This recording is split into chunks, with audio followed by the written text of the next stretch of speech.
4장 32절 위에 보면은 제목이 뭐죠? 물건을 서로 통용하다. 물건을 서로 통용하다 그랬습니다. 그 4장 그 23절 위에 보면 또 한 마음으로 함께 기도했다 이런 말이 나와요. 그죠? 그러니까 초대교회 때 이제 베드로와 요한이 잡혔죠.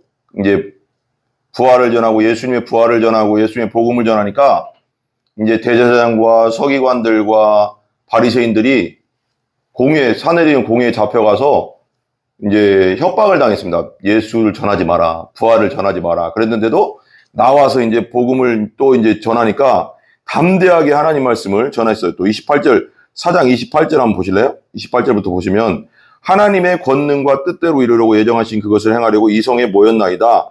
29절, 주여 이제도 그들의 위협함을 굽어 보시옵고 또 종들로 하여금 담대히 하나님 말씀을 전하게 하여 주시오며 손을 내밀어 병을 낫게 하시옵고 표적과 기사가 거룩한 종 예수의 이름으로 이루어지게 하옵소서 하더라. 빌기를 다음에 모인 것이 진동하더니 무리가 다 성령에 충만하여 담대히 하나님 말씀을 전하니라. 그러니까 사도 요한과 베드로가 풀려나서 이제 사내리는 공회에서 풀려났죠. 위협하고 풀어버렸어요. 어떻게 할 수가 없으니까. 그래서 이제 풀려나서 이제 기도하는 겁니다. 담대하게 내가 어떠한 일이 있어도 우리가 담대하게 하나님 말씀을 전하게 해달라. 복음을 전파하게 해달라. 그렇게 이제 전하니까, 기도하고 나니까 성령이 충만해서 담대히 하나님의 말씀을 전하게 됐어요. 더. 그런 어려움과 핍박 속에서도 계속 전했죠. 그러고 나서 이제 32절, 우리가 이게 너무나도 중요한 말씀이고 너무 잘하는 말씀인데, 그러고 나서 이제 믿는 자들이, 진짜 성령으로 걷어서 믿는 그 자들이 어떤 일을 하는지 보시기 바랍니다. 32절 보세요. 같이 시작. 믿는 무리가 한 마음과 한 뜻이 돼요. 이 한 마음과 한 뜻은 누구 안에서 될까요? 하나님 안에서 되는 거죠. 한번 따라해보세요. 하나님 안에서 한 마음 한 뜻이 되는 거예요. 성령 안에서, 복음 안에서 한 마음 한 뜻이 되는 것입니다. 뜻이라고 하고 이제 보면 그 밑에 보면 영혼이라고 하죠. 한 마음과 한 영혼이 돼요. 이렇게 얘기해요. 그러니까 흩어진 마음이 아니라, 그래서 그들이 복음 안에서, 성령 안에서, 하나님 안에서 하나가 되니까 어떤 일이 일어나냐면 모든 핍박이 막 일어나니까 살기도 힘들었고, 그때 당시에는 되게 이스라엘이 로마에 그 세금을 바치고 있었기 때문에 백성들이 살기가 힘들었습니다. 또 그리스도인들을 또 핍박했기 때문에 어려웠어요. 그래서 이런 일들이 일어난 거예요. 모든 물건을 서로 통용하고, 그러니까 좀 돈 있고 조금 더 잘 사는 사람이 가난한 사람을 도와주는 거죠. 자기 걸 내놓고 교회에 내놓고 도와주고 서로. 그러니까 서로 교회 안에 가난한 사람이 없는 거죠. 그런 거죠. 보세요. 한 뜻이 되어 모든 물건을 서로 통용하고 서로 나눠가지고 자기 재물을, 그러니까 자기의 돈, 재물을 조금이라도 자기 것이라 하는 이가 하나도 없더라. 내 돈이야. 내가 벌었으니까 내 돈이가 아니라 청지기 의식이 있었다는 거예요. 청지기 의식. 그러니까 이 돈은 나에게 주신, 하나님이 나에게 주신 돈이야. 하나님이 나에게 맡겨주신 돈이야. 이렇게 생각했다는 거죠. 이게 되게 중요하거든요. 믿는 자들에게. 내가 벌었으니까 내 거야가 아니라, 그래서 11조가 뭐예요? 11조는 이 돈이, 이 하나님이 나에게 건강 주시고 나에게 지혜 주셔가서 내가 돈을 번 거지, 내가 이것은 내 힘으로 된 게 아닙니다. 하나님이 나에게 건강 주시고 여건을 만들어 주시고 직장을 주셔서 나에게 돈을 주신 거지 내 것이 아닙니다라는 신앙 고백이 11조예요. 11조. 하나님 내가 번 돈에서 10배 1조를 드리는 거죠. 그러니까 보세요. 어떤 목사님이 이 얘기하더라고. 아니, 하나님이 나에게 열을 다 달라고 해도 할 말이 없다. 왜?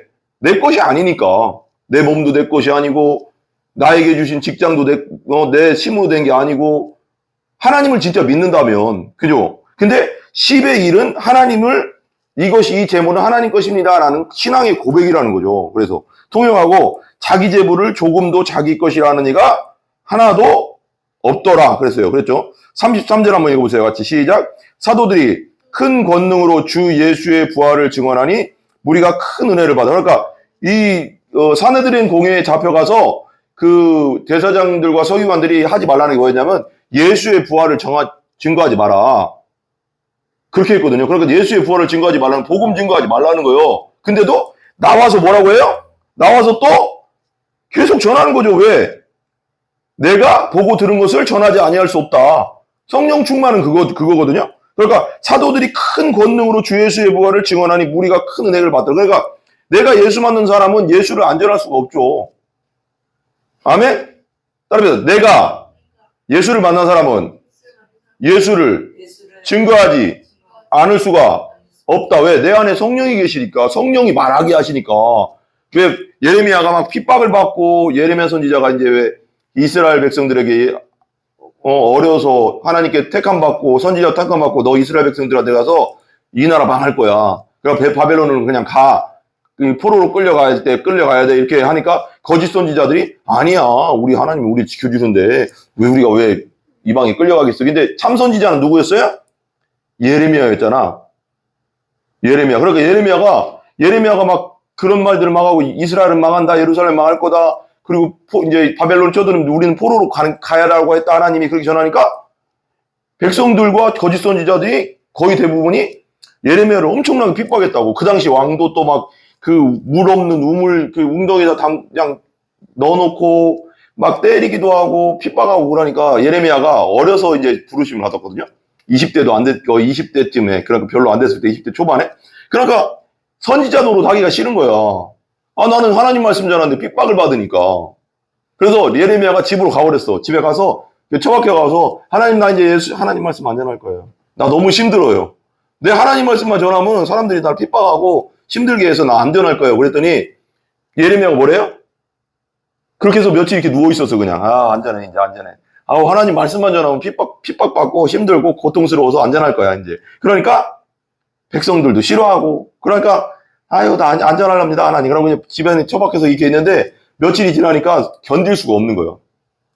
한번 따라해요. 내 마음이 불 붙는 것 같아서 견딜 수가 없나이다. 이게 무슨 뜻이요? 성령이 충만해 가서 내 안에서 성령이 불이 타올라가서 말하지 않을 수, 하나님 말씀을 말하지 않을 수 없는 그게 증인이거든요. 그게 복음 전도자거든요. 복음 전도는요 그냥 하는 게 아니에요. 증인들이 하는 거예요. 예수님을 만난 증인들이. 예수님 만나면요 말하지 않을 수가 없어.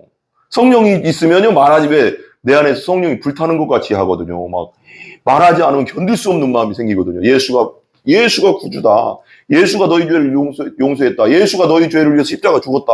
그리고 3일 만에 부활했다. 이걸 말하지 않을 수 없는 거예요. 왜?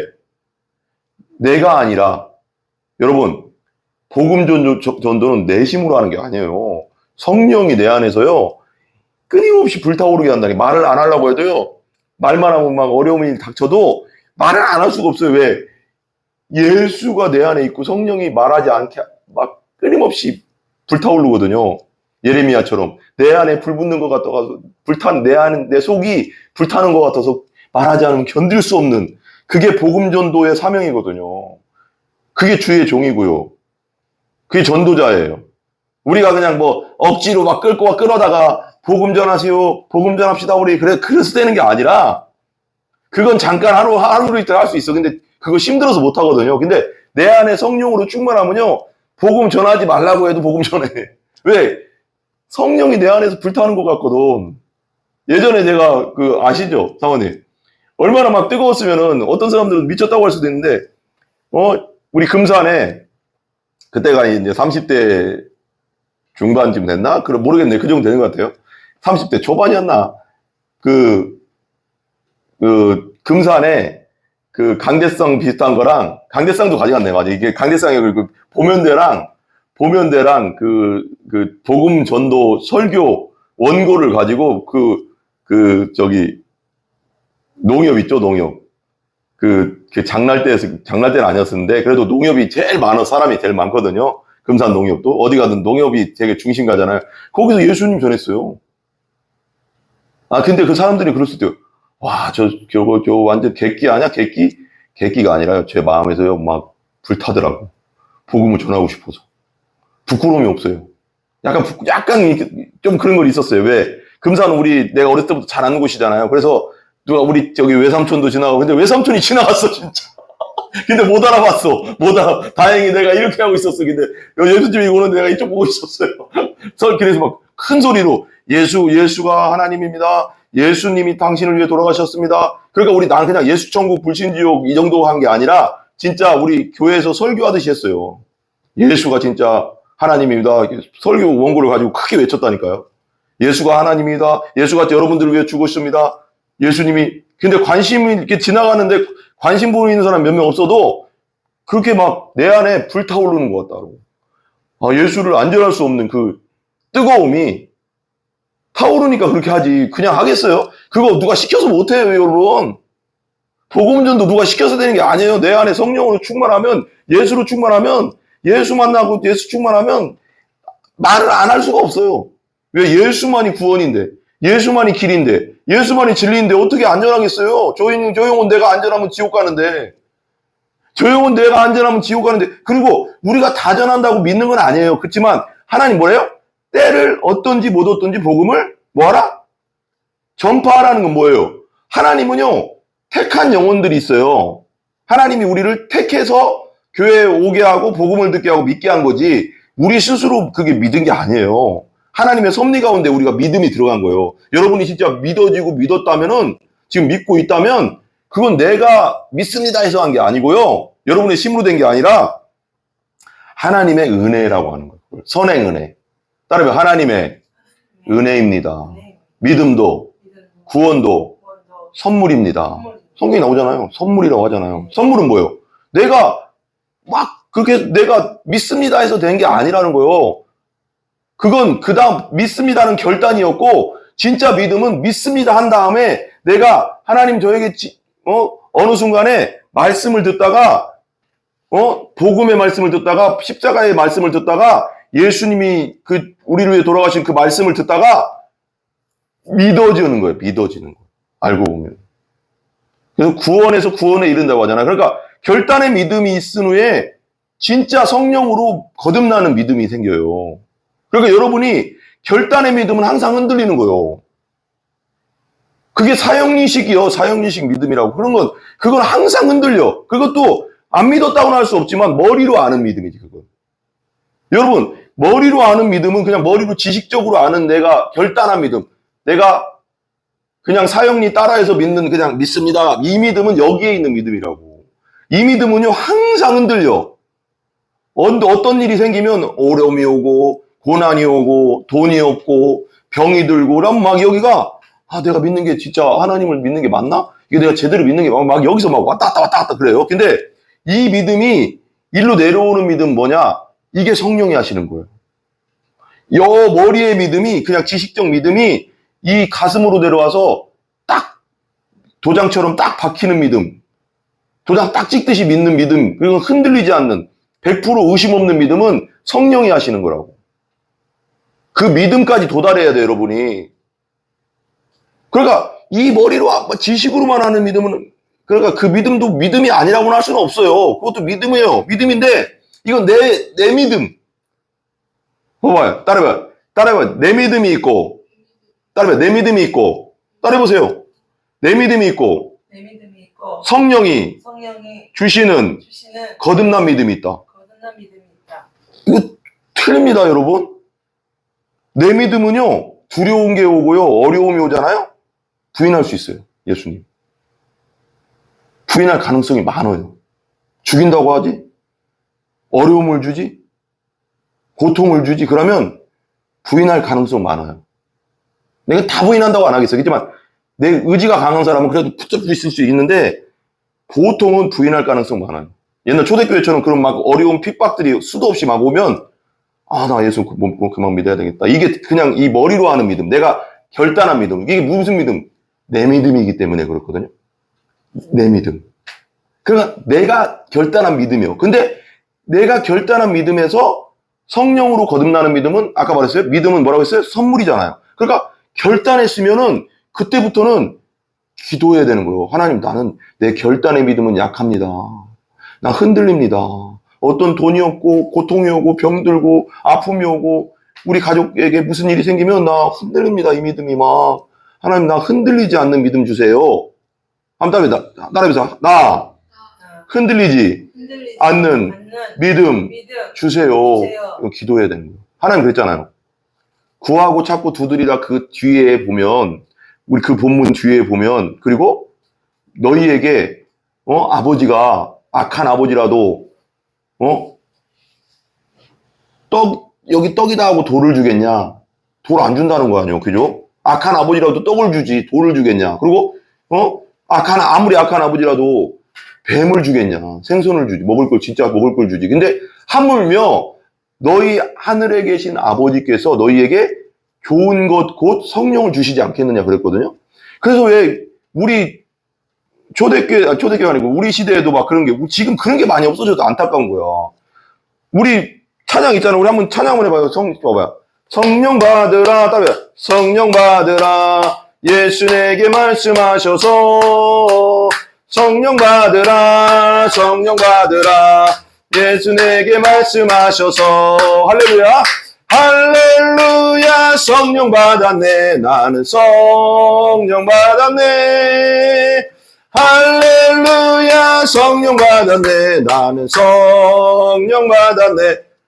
성령 받으라는 게 그거예요. 그래도 여기도 성경에도 나와요. 신약 성경에도 아볼로 밑에서 배운 사람들이 바울이 가서 어느 날 어디 에베소로 갔는데 물어본 거야. 그랬더니 그 성도들한테, 그러니까 어떤 사람들한테 믿었대 자기들은. 그래서 그래서 항상 바울도 그렇게 물어보거든요. 초대교회 때 그렇게 물어봤어요. 너희가 한번 따져 보실래요? 너희가 믿을 때 성령을 받았느냐? 이거 너무 중요한 겁니다. 그리고 저기 갑자기 생각 안 나네. 그 백부장 누구죠? 그 유명한 백부장. 왜 그 베드로가 가서 설교해줬더니 성령 받았잖아요. 갑자기 생각 안 나네. 그 이름? 갑자기 생각 안 나네. 저기 가이사랴에 있던 그 요빠항구인가? 그거 갑자기 생각 안 나네. 백부장이 있어요. 백부장 갑자기 그 왜 하나님이 보좌 위에 쫙 내려와가서 짐승을 잡아먹으라 했더니 이 부정한 음식 난 먹은 적이 없습니다. 구약 성경적으로 뭐 그러니까 그걸 먹으라. 그 왜 이방인을 상징하는 거잖아요. 그래서 갔잖아요. 누구였죠? 생각나요? 한번 봐봐요. 한번 보세요. 갑자기 생각 안 나네. 갑자기 좀 찾아봐요. 갑자기 어디에 있어요? 잠깐만요. 고넬료 있잖아요. 10장. 사도행전 10장에 보면 고넬료 있잖아요. 고넬료. 한번 보세요. 고넬료에게 이제 갔어요. 하나님이 가라고 하니까. 그러니까 설교하는데 보세요. 10장 38절부터 한번 봐봐요. 같이 쭉 읽어봐요. 시작. 하나님이 나사렛 예수에게 성령과 능력을 기름 붓듯 하셨음에 그가 두루 다니시며 선한 일을 행하시고 마귀에게 눌린 모든 사람을 고치셨으니 이는 하나님께서 함께 하셔서, 이게 베드로가 지금 설교하고 있는 거예요. 우리는 유대인의 땅과 예루살렘에 그가 행하신 모든 일의 증인이라. 그들이 나무에 달려 죽였으나 하나님이 사흘 만에 다시 살리사 나타내시되 모든 백성에게 하신 것이 아니요 오직 미리 택하신 증인 곧 죽은 자 가운데서 부활하신 후 그를 모으시고 음식을 먹은 우리에게 하신 것이라. 우리에게 명하사 백성에게 전도하되 하나님이 살아있는 자와 죽은 자의 재판장으로 정하신 자가 곧 이 사람 예수님이죠. 그것을 증언하게 하셨고 그에 대하여 모든 선지자도 증언하되 그를 믿는 사람들이 다 그의 이름을 힘입어 죄사함을 받는다 하였느니라. 그리고 44절 보세요. 지금 고넬료 집안에 가서 지금 설교하고 있는 장면이에요. 그렇게 설교하는데 예수 복음을 증거하고 있는데 예수님의 십자가와 부활 사건을 증거하고 있는데 45절, 44절부터 봐봐요. 베드로가 이 말을 할 때 성령이 말씀 듣는 모든 사람에게 뭐 했다? 뭐 했어요? 우리 내려오시니 봐봐요. 이게 다 연결되거든요. 요한복음의 성령으로 다시 태어나라. 성령 받으라는 거예요. 그것도. 고넬료에게 설교할 때도 설교할 때 복음을 전할 때 성령이 말씀 듣는 모든 사람에게 내려오니라. 그리고 아볼로의 그 제자들이라고 할 수 있는 그 사람들에게도 바울이 물어볼 때 니들이 믿을 때 성령을 받았느냐? 뭐가 연결될까요? 이게 지금 뭐 어떻게 되는 거예요, 지금? 우리가 제대로 믿으면 성령이 온다는 거. 성령이 내 안에 내주하신다는 건 그건 그냥 이론적인 게 아니에요. 초대교회 때는 믿는다는, 초대교회 때 지금 이 신약 성경을 내가 잘 연구해 보면 신약 성경에 초대교회 때 믿었다는 건 뭐냐면 성령을 받았느냐 안 받았느냐라고 진짜 믿었냐 안 믿었냐를 봤어요. 그게 진짜 성령으로 다시 태어났냐, 안 태어났냐, 이걸 말하는 거예요. 그러면 성령을 받는 믿음은, 그러니까 아볼로의 제자들은 그냥 요한의 침례백이 몰랐대요. 죄사함에 그냥 요한이 침례줬던 그 죄사함의 침례. 근데 성령은 못 받았대. 그러니까 진짜 믿음은, 따라해보세요. 진짜 믿음은 성령 받는, 성령 받은 믿음이다. 요즘 시대에 너무나도 안타까운 게 뭐냐면 지식적 믿음. 내가 믿었다고는 하는데 그냥 내가 머리적 믿음. 그냥 내가 예수님 알아. 예수님 나 영접했어. 이 정도. 이게 심각하다는 거죠, 이게. 성령은 못 받고 이런 지식적 믿음이 그냥 있다는 거예요. 그러니까 베드로가 이 말을 할 때 성령이 말씀 듣는 모든 사람에게 내려오셨다. 내려오셨다고 했죠. 그죠? 그러니까 베드로와 함께 온 할례 받은 신자들이 이방인에게도 성령 부어주심으로 말미암아 논란이라 그래요. 성령과 계속 연결되어 있거든요. 그래서 우리가 믿을 때 성령 받아야 되는 거예요.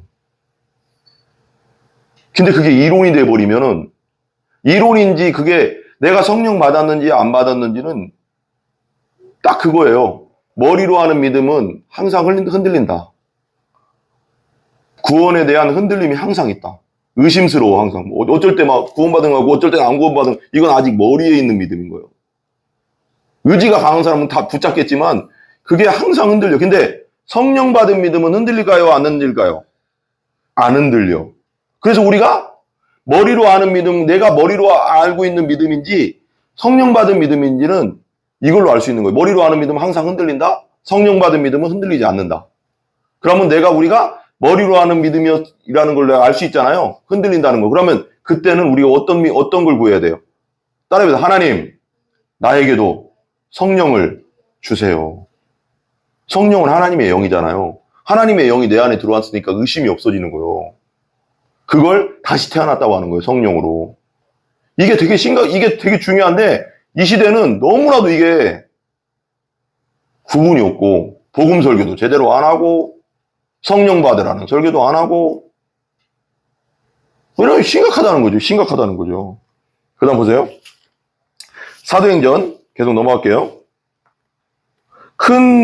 예수의 부활을 증언하니 무리가 큰 은혜를 받아 34절 보세요. 34절. 4장 34절. 같이 읽어봐. 시작. 그 중에 가난한 사람이 없으니 이는 밭과 집 있는 자는 팔아 그 판 것의 값을 가져다. 그러니까 초대교회 때 성도들이 자기 것을 자기 것이라고 하지 아니하고 다 하나님 것이라고 믿었고, 그리고 다 그런 걸 밭과 집 있는 자는 팔아서 그 판값을 교회로 가져다가 놓으면 그 교회 가운데 어렵고 힘들고 못 먹고 가난한 사람들이 나눠준 거. 그러니까 똑같이 다 먹을 수 있는 거예요.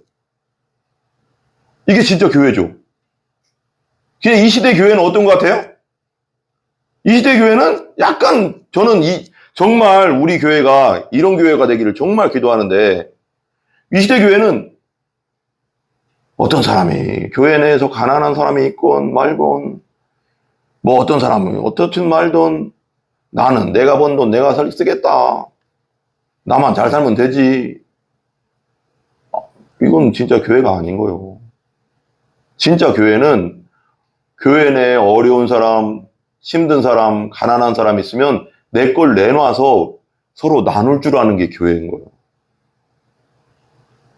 그게 진짜 초대교회 같은 교회고 진짜 하나님이 요구하시는, 그게 천국이 이 땅에 임한 거잖아요. 근데 칼 막스나 이런 공산주의자들은, 칼 막스 그 공산주의 그걸 만든 사람들은 공산주의는 배급을 하잖아요. 아세요?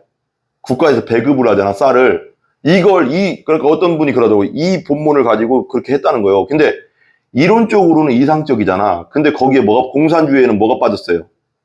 공산주의에는 뭐가 빠졌을까요? 하나님이 없잖아요. 거기에는 예수님이 없잖아요. 성령님이 없잖아요. 이론만 가져갔으면은 지금 봐봐, 공산주의 다 무너졌잖아요. 북한도 지금 그 이론만 가져다 쓴다고 되는 게 아닌 거예요. 보세요. 35절 보세요. 35절 같이 읽어봐요. 시작. 사도들의 발 앞에 두매 그래요. 사도들의 그 성령 충만하고 예수 충만한 분들이 자기의 밭과 집이 있는 자는 팔아서 판 것을 값을 가져놓고 가난한 자들에게 나눠주고 사도들 앞에 갖다 놓으니까 그들이 각 사람의 필요를 따라 나누어 줬어요. 그러니까 가난한 사람이 없고 어려운 사람이 없는 거예요. 그러니까 우리 교회도 마찬가지. 우리 교회도 가난한 사람이 있어서는 안 돼요. 좀 있는 사람은 좀 내놔서 가난한 사람을 먹일 줄 아는 게 교회인 거예요. 힘든 사람을 도와줄 줄 아는 게 교회인 거예요. 하나님이 나에게 능력 주셔서 나에게 이런 돈을 벌게 해주셨구나. 그러면 그걸 내가 먹고 살 정도로 놔도 돼. 이때는 완전 다 진짜 대놓고 공동으로 그렇게 썼지만 내가 먹고 살 정도 있으면 좀 내놔서 같이 가난한 사람들하고 나눌 줄 알아야 되는 거예요. 36절 보세요. 36절. 우리가 유명한 분 나와요. 바나바라는 분이. 36절 한번 같이 읽어볼게요. 36절 같이 읽어요. 시작. 구브로에서 난 레위족 사람이 있으니 여기 구브로는 키프로스예요. 키프로스. 따라해. 키프로스. 지금도 지중해 그 이스라엘 옆으로 시리아 옆으로 키프로스 섬이 있어요. 그 구브로 섬이거든요. 거기 출신 레위족이에요. 레위족. 레위인. 레위 지파. 레위 지파 무슨 족속이에요? 제사장 지파잖아요. 바나바는 제사장 지파예요. 바울과 그 전도 같이 했었잖아요. 안디옥 교회에서. 이 바나바가 이제 등장하는 거예요. 한번 같이 읽어봐요. 계속. 레위족 사람이 있으니 이름은 뭐라? 요셉이라. 이름이 요셉이고 사도들이 일컬어 뭐라고 했냐면 바나바라 했다. 바나바는 번역하면 위로의 아들, 권위의 아들 이런 뜻이에요. 이 사람이 근데 레위족은 원래 레위 지파는 하나님이 땅을 갖지 말라고 했어요. 근데 이 사람은 왜 땅을 가지고 있을까? 이 뒤에 읽어보면 그러니까 그 바벨론 포로 이후에는 레위 족속들도 땅을 가졌대요. 주석에 보니까. 바벨론 포로 BC 586년에 이스라엘이 완전히 초토화됐잖아요. 하나님께 반역하고 하나님께 참 말 안 듣고 하나님 우상 숭배하고 막 그러니까 하나님이 참다가 포로로 다 끌고 갔잖아요. 바벨론은. 그 바벨론에서 다시 돌아오고 그 디아스포라가 된 이후에는 레위 지파도 이스라엘에 없었기 때문에 땅을 가졌다고 하더라고요. 그러면서 이런 일이 벌어지는 거예요. 보세요. 37절 보세요. 37절 같이 읽어봐요. 시작. 그가 밭이 있음에 팔아서 그 값을 가지고 사도들의 발 앞에 두니라 그래요. 자기도 바나바라는 사람도 땅을 팔아가서 밭이 있는데 그 밭값을 가져다가 사도들 앞에 갖다 놨대요. 그럼 사도들이 자기가 써요? 자기가 써요? 교회를 위해 쓰는 거죠. 가난한 사람. 이 돈 갖고 온 걸 가난한 사람에게 적절하게 분배를 해줬다는 거예요. 그러니까 교회에 가난한 사람이 없었던 거예요. 교회에는 가난한 사람이 있으면 안 돼요, 원래는. 왜요? 조금 더 있는 사람이 내놓고 서로 나눠야 되는 거예요. 그래서 가난한 사람이 없어요. 원래는 교회는. 그게 초대교회였어요. 그게 우리 교회가 돼야 된다고 난 믿어요. 그러면 그 가난한 사람도 지금은 가난해도 좀 있는 사람이 교회에 내놔서 그 사람을 도와주고 그러면 이 사람도 일어날 힘이 생기잖아요. 그럼 이 사람도 어느 정도 돈이 벌고 직장에서 돈을 벌고 그럼 좀 되면 이 사람도 때가 되면 내가 쓸 만큼 남겨놓고 또 내놓을 수 있잖아요. 그래서 이게 선순환이 되잖아요. 이게 되게 중요한 거예요. 그러니까 교회는 가난한 사람이 없어야 된다. 왜? 좀 있는 사람이 내놓고 그 사람을 도와줘야 돼요. 원래는. 그게 교회입니다. 그게 우리 교회가 되길 바랍니다. 아멘? 그런 교회를 꿈꿉시다. 우리 교회는 가난해서 힘들어하는 영혼은 없다. 교회에서 돕는다. 교회에서 돕는다. 헌금 들어온 걸로 돕는다. 그리고 좀 돈 있는 사람들은 헌금해서 그 돈으로 돕는다. 그래서 가난해서 힘들어하는 영혼 없게 한다. 이게 초대교회 정신이거든요. 우리 교회도 그런 교회가 되기를 기도합니다.